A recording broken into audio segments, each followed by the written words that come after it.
Joe? Sam's giving away free coffee. Well, there's got to be more to it than that, Uncle Joe. It has something to do with the new post office. Well, let's go see. Hi, Mr. Drucker. Oh, howdy, folks. Free coffee right here. Oh, there's soda pop over there for you girls if you'd like. Oh, thank you. What's this I hear about a new post office, Sam? Oh, we'll get to that in just a moment, Steve. Sugar and cream right there. Here you go, Joe. When Bert put the new chair in his barber shop, he not only gave free coffee, but donuts as well. Well, so does Drucker's right there on the table. These are plain. Ain't you got any sugar or jelly? No, but I got some that'll suit your personality. Crumb. I'd be glad to help you with the coffee, Mr. Drucker. I know you have more important things to do. Thanks, Billy Joe. I certainly do have more important things to do. Ladies and gentlemen, if you'll step this way, please. At this time, it's my great honor to unveil our new post office. Well, what's so different about that? That's new? Looks like the same old post office to me. Well, instead of new, maybe I should have said modernized. Please note the new innovations I have installed. This pen with a chain attached for the customer's use. And this new stamp machine. This way, a person can come into the store any time of day or night, get the stamps he needs, whether I'm here or not. Yes, Steve? Sam, when you're not here, the store is locked up tight. How are we going to get in to use the stamp machine? Well, you... Oh, got a good point there. I'll give that further thought. Also, notice I have revarnished all the cubby holes. Oh, I see there's a letter for you there, Joe.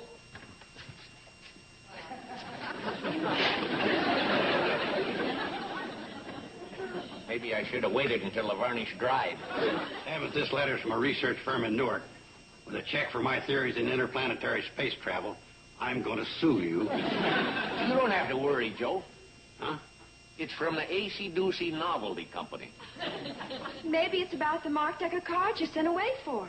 Well, it's just like the ad said. Strictly for entertainment. To amuse and baffle your friends. Oh, sure. Oh, here comes the cannonball. Everybody be quiet for just a minute. This is all a part of the plan to streamline and modernize the post office.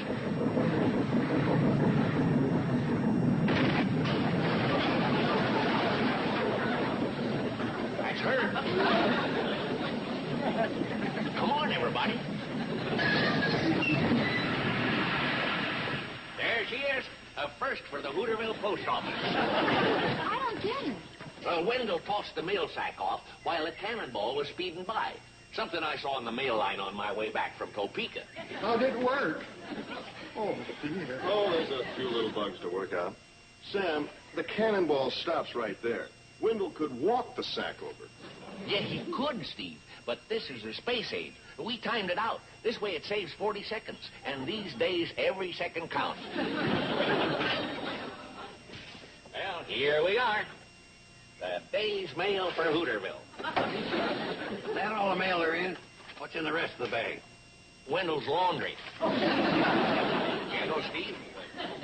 Oh, Billy Joe. Oh.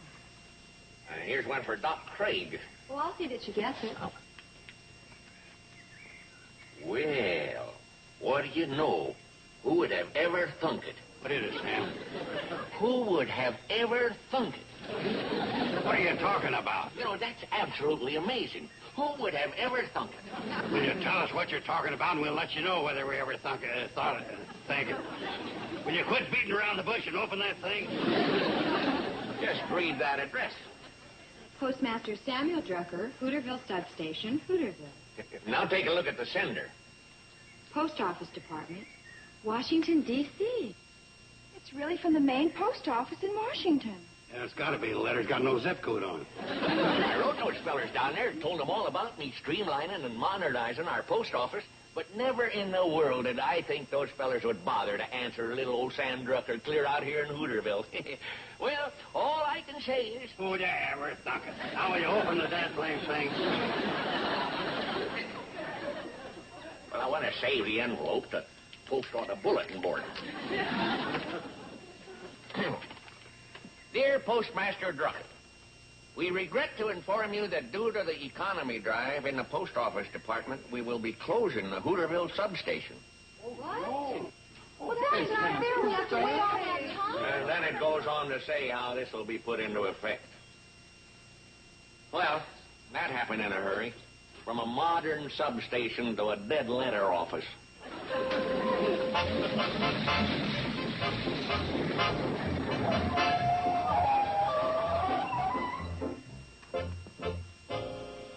Hello, girls. Oh, hi, Janet. Here's a letter for you. Oh, thank you. It's got a New York postmark on it.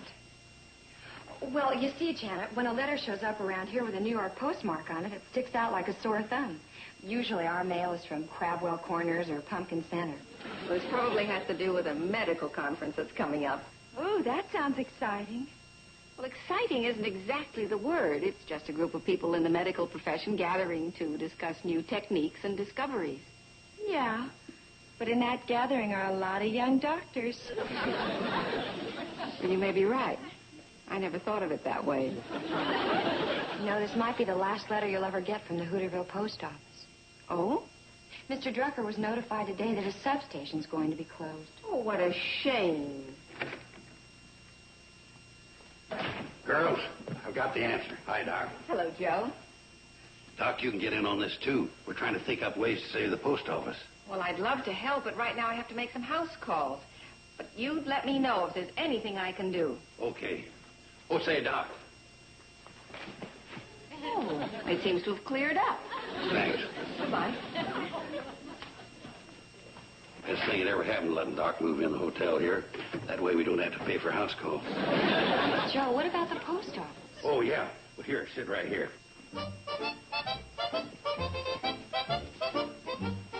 Now, the way we're going to handle this is like one of them think factories. Think factories? Yeah, I've been reading up on them. It's where a bunch of guys sit down together in a room, and they're presented a problem, and they come up with ideas how to solve it. Oh, well, that makes sense. They start out by everybody pitching ideas. First thing that comes to your mind, no matter how nutty. Oh, we've got a good group for that. Now, first of all, we'll have someone state the problem. Billy Joe? Well, Uncle Joe, we're all aware of the problem. Billy Joe, if we're going to run it like a think factory, that's the way we got to do it. Okay. Well, the problem is that the post office department is going to close down the Hooterville substation because of an economy move. And since the Pixley post office does more business, we'll have to get our mail from there. That was well put, Billy Joe. Now, how shall we overcome it? Bobby Joe, you start out. Well, why don't we get everybody in the valley to write himself a letter and send it through Mr. Drucker's post office? And that'll show him how much business we can do in Hooterville. So much for nutty ideas. Bobby Joe, this has got to be something brilliant, clever, ingenious. Hey, wait a minute. Maybe that's not such a bad suggestion after all. You like my nutty idea? Yeah, but it could be even nuttier.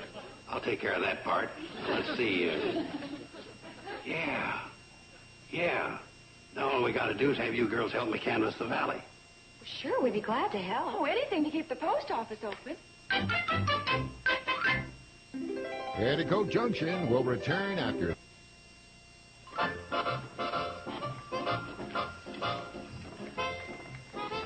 Hi, Newt.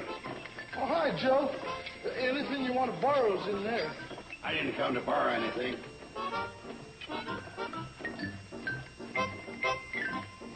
Hey, Newt. I want you to take every one of them newspapers and wrap it up separately and mail it to yourself through Sam's post office. Did you hear what I said? Well, I hope not. Would you mind running through that again? I said I want you to take every one of them newspapers, wrap it up separately, and mail it to yourself through Sam's post office. This grinding must be getting to me. I swear I heard you say to wrap every one of them papers and mail them to myself through Sam's post office. That's exactly what I said. Joe, last night when we had the lodge meeting and you was in charge of the ceremonial wine, are you sure you didn't... No, I didn't.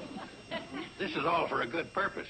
If we give enough business to Sam's post office, they won't close it down. Yeah, but mailing every one of them papers is going to cost at least a couple of bucks. Well, ain't it worth a couple of bucks to keep the post office open? Guess you're right. Now, you be sure and do it, because I'm checking your name off the list. Okay. No, say, while you're at it, why don't you just wrap up that old oil can, mail it to yourself, parcel post. Okay. It's going to be awful messy. That can don't have a top to it. These crop dusting manuals are great. Now, you want me to mail these back to myself through Sam's post office? Right. Who thought of this brilliant idea? Don't tell me. Uncle Joe. Well, I helped him. For an idea like this, he needed help? Steve, I can see where it might do some good. If Mr. Drucker starts handling more mail than the Pixley post office, then his station will be the one picked to be kept open. This'll be terrific. You want us to mail that, too? Uh-huh. Bobby Joe, this will cost a fortune to send through the mail. Well, not necessarily. Just put a 6-cent stamp on it. A 6-cent stamp? Right. And Mr. Drucker can collect the postage due at the other end. Hey, that's very clever. I never would have thought of that. Bye. But if we only put a 6-cent stamp and there's postage due, and we're mailing it to ourselves, that means that we're going to be stuck with the postage due. Oh, Steve, why do you have to be so technical about everything? Technical? I'm just trying to... Sweet baby. Now, take these manuals and these magazines. Hey, it's the baby's pacifier. I've been looking for that for weeks.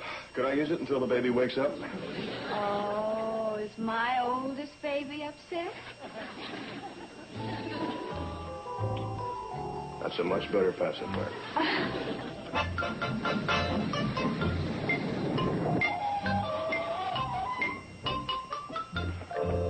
Thanks, Wendell, for making all those stops along the line. Oh, my pleasure. I only hope it'll do some good.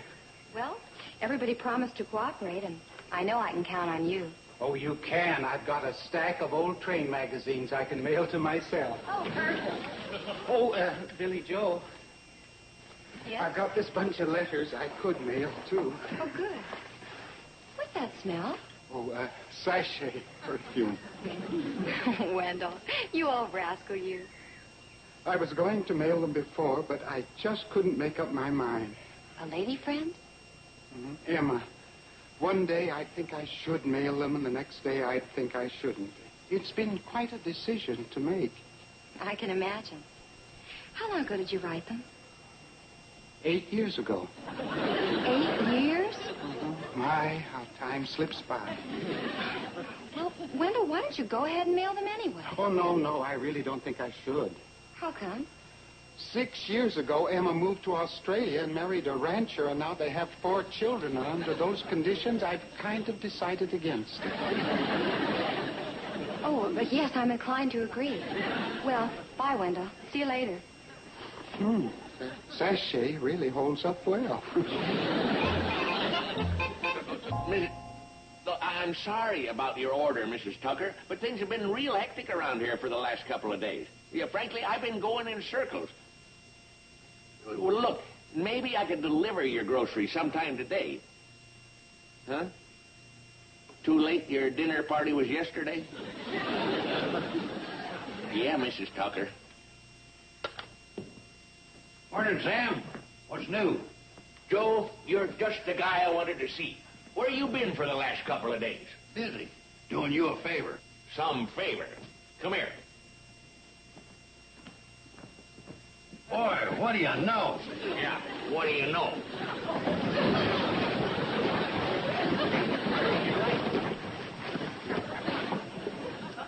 These valley people really come through in a crisis, don't they? Come through. I've had so much mail coming here over the past 24 hours, I haven't been able to do a lick of grocery business. Good. Where's your camera, the one you use on the newspaper? Well, out and back. What's that got to do with it?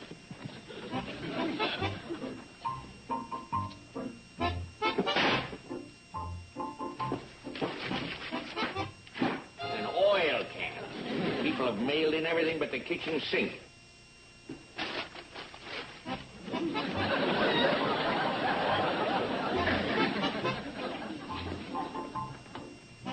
Mr. Postmaster, you stand right here. What are you up to now? Now smile. Smile? I said smile. What's that for? This is going to our congressman, Congressman Fenwick in Washington.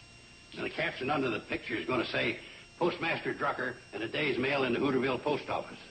A day's mail? Now, Joe, that ain't quite right. Ain't exactly right. What's all that on the floor, coleslaw? No, but you're going to give the impression we get this much mail every day. I hope so. That way they'll keep this post office open and close the one in Pixley. I'll report to you when I get back. Get back? From where? Washington. Oh, Washington? Yeah, I'm going back to see Congressman Fenwick in person. Poor Washington. And they think they got troubles with their foreign policy. Petticoat Junction will return after these messages.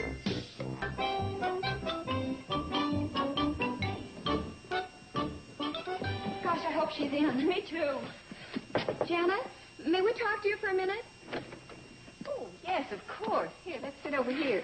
Uncle Joe is upstairs packing his suitcase, getting ready to go to Washington. Washington? To see our congressman about Mr. Drucker's post office being closed. And he's taking along this phony picture to prove his case, and... We're just afraid he's going to get into a lot of trouble. Well, knowing your uncle, he does have quite a knack for that. I'm afraid there's no stopping him. Not our uncle. Once his mind's made up, it's like trying to stop winter from coming. You know, I've just about decided to go to that medical conference in New York. Perhaps I could swing by Washington. Could you? Oh, that certainly would help. How would you two like to come along as my guests? Oh, thanks. But, somebody has to stay and look after the hotel. Oh, that's right. Hey, Bobby Joe, why don't you go along? I get plenty of chances to travel when I'm singing. Oh, thanks, Billy Joe. Oh, but I couldn't leave you here alone. Well, sure you could. No, I couldn't. Sure you could. I'll go pack.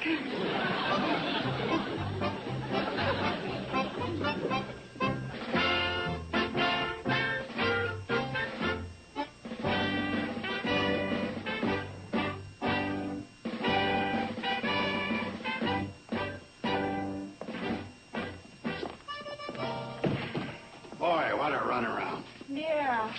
Did you write or phone for an appointment? Yeah. What an alibi. He can't see you now. He's got to make a speech in the House. Yeah.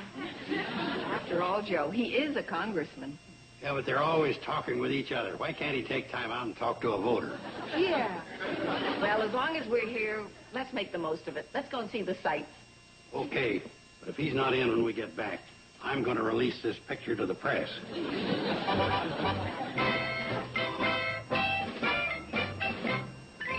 You mean to tell me he's still making that speech? What a windbag. Okay, I'll go right to the top. Get me the post office department.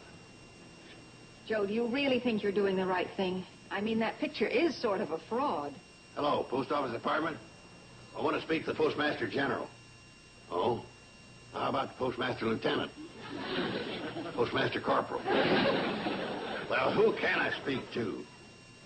Oh. Well, miss, we got... Hey, wait a minute. Who are you? You were just passing by and heard the phone ring. Forget it. I'll call my congressman later.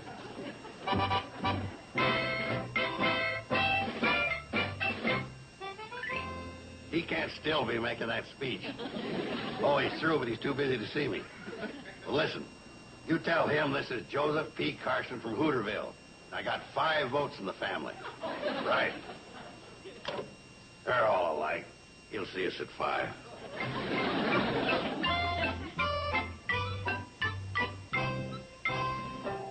Very impressive, isn't it?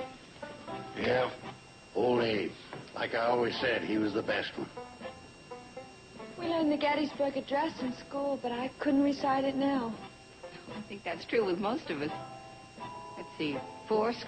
70 years ago, our fathers brought forth upon this continent a new nation, conceived in liberty and dedicated to the proposition that all men are created equal. And that's about as far as I can go. Now we're in a great civil war, testing whether that nation or any nation so conceived and so dedicated can long endure. We are met on a great battlefield of that war. We have come to dedicate a portion of that field as a final resting place for those who here gave their lives that that nation might live. It is altogether fitting and proper that we should do this. But in a larger sense, We cannot dedicate. We cannot consecrate. We cannot hallow this ground. The brave men, living and dead, who struggle here have concentrated it far above our poor power to add or detract. The world will little note or long remember what we say here, but it can never forget what they did here. It is for us, the living, rather to be dedicated here to the unfinished work which they who fought here have thus far nobly advanced. It is rather for us to be here dedicated to the great task remaining before us, that from these honored dead we take increased devotion to that cause for which they gave that last full measure of devotion. That we here highly resolve that these dead shall not have died in vain, that this nation under God shall have a new birth of freedom, and that government of the people, by the people, for the people, shall not perish from the earth. How about that? The old guy didn't miss a word. Uncle Joe, that was beautiful. I'm very proud of you. So am I, Joe. Yeah, like I always said, I figured he was the best. Well, we better get going if you're going to see Congressman Fenwick. Right. Yeah, Are you coming, Joe? and I guess we'll just forget about this. Hope you're satisfied.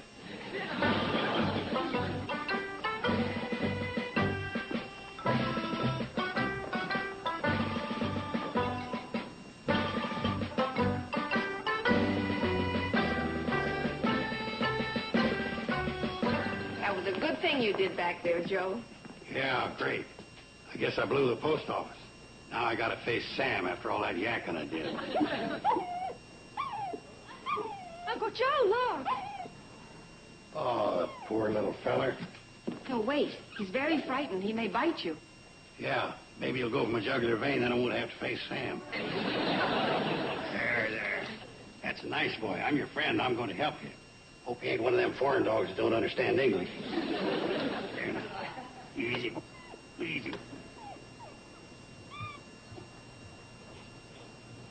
That's a nice boy. You feel better?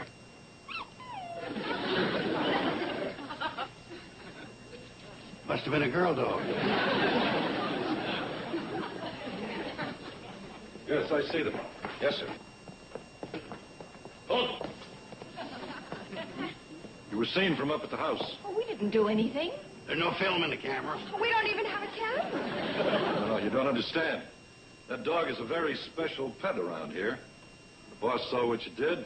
He wants to thank you personally. The boss? That's right. Here they are, sir. Oh, my goodness. It's the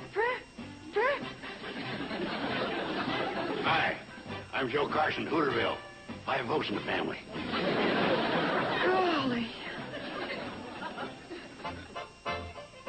So I say to him, I say, Prez, I say, and he says, Joe, old buddy, call me Dick. Real friendly fella, huh? Oh, yeah, he couldn't do enough for me. Well, I says, I don't believe in pork barreling, but for the sake of my old buddy Sam Drucker, how about keeping that Hooterville post office open? Well, sir, he went straight to the hotline. Joe? There's no hurry, I says. Tomorrow will do. Joe? I wouldn't be surprised when any day now you'll be here and you're going to stay open. I already did. Huh? Boy, he works faster than I thought. No, Joe. The day you left, I got word it was all a mistake. It's a substation called Hunterville they want to close. And when you do hear from my pal, the Prez, kind of pretend like he's saving the day. I don't want to hurt his feelings. Poor guy's got troubles enough.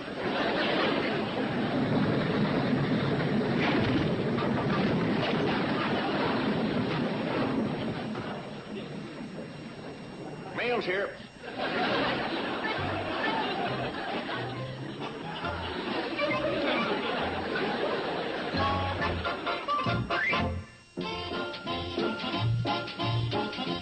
This Sunday, Nick at Night's TV Land invites you to a really big show for the holidays. And listen to this lineup.